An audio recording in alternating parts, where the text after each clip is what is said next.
In 1934, the German government commissioned a car unlike anything on the road, a vehicle affordable enough for the average family, simple enough to fix at home, and durable enough to survive daily use on the country's new highways.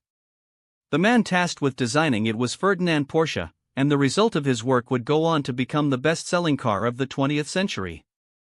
The design was unusual from the start. Instead of a front-mounted engine, Porsche placed the engine in the rear, air-cooled instead of water-cooled, removing the need for a radiator entirely. The rounded, sloped body wasn't chosen for style. It was shaped that way for better aerodynamics and structural strength, using less material while staying rigid.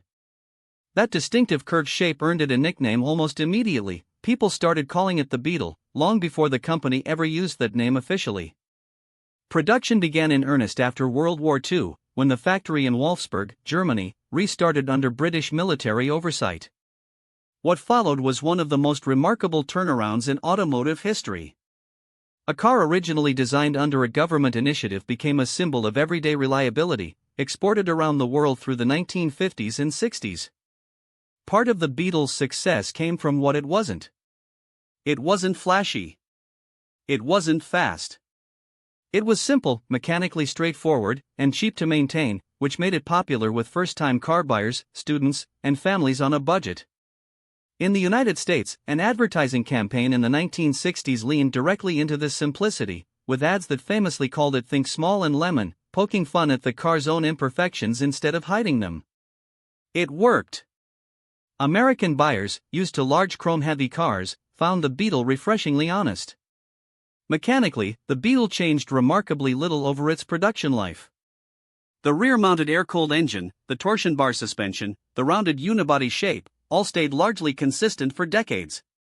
This made it one of the easiest cars in the world to repair, with parts and knowledge passed down almost like folklore among owners. By the time production of the original Beetle ended in Germany in 1978, it had already become a cultural icon far beyond its use as basic transportation.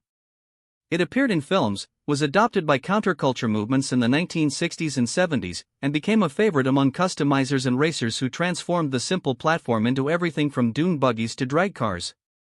Production didn't actually stop worldwide in 1978.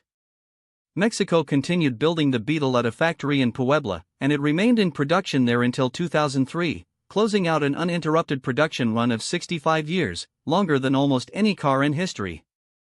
Over 21 million units were built in total, making it, for a long time, the best-selling single-car model ever made.